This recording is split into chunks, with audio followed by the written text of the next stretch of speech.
A large part of that time, I've lived in the same house with him, and he is a lovable scamp. You know, like me, he has a tendency to put his foot directly in his mouth, and you know, I think that we share this trait, and that's why I can never be too mad at him, because he's almost as stubborn as I am. And without further ado, Robert Woodman.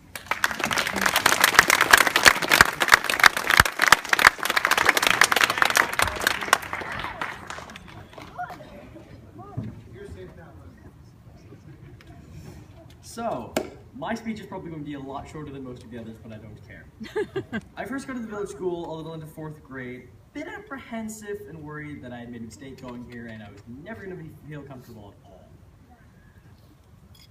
But for some reason I stuck around, no idea why, but glad I did. Made friends rather quickly, and because of them, felt rather content and a lot less wanting to leave. But never felt that I fit in. And again, sure I had friends, that was great, but I still had a feeling that I would never truly be comfortable and it just was not going to be possible.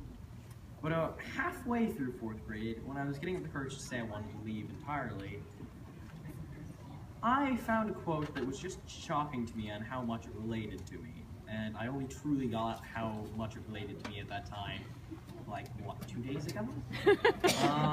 It was a quote by Muhammad Ali, and the quote was, "Impossible is just a big word thrown around by small men who find it easier to live in the world they've been given than to explore the power they have to change it. Impossible is not a fact, it's an opinion.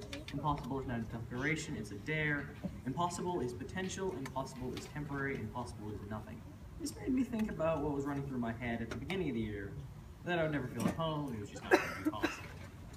I had to change an enormous amount of the ways I thought to fit this, and I knew that, but I had nothing to lose by doing this, and I had all my friends to lose if I didn't. So, one of the main things I had to change out of all of those was my personal definition of the word impossible at all, because in my opinion, back then, the definition of impossible was, if you say something is impossible, it is, forever, whether you believe that later or not. And since I was really stubborn, oh well, don't need it. Since I was really stubborn, as he said, that was a problem. So I had a lot of things to run through to fix that, and it took me at least the rest of the year to fix that. But managed to do it. And because I did, I could go through the rest of the year without having problems about wanting to leave. A lot of the problems with other things, including very argumentative. I remember that I've gotten a lot of things taken away from me, and stolen a lot of things. I'm sorry about that. So yeah, that's pretty much it. I'm just gonna leave you with one fun thing from the 8th grade trip. I went stalking deer for an hour and a half without telling people where I was going. Fun! No. Don't do that. You'll get in a lot of trouble. Yeah.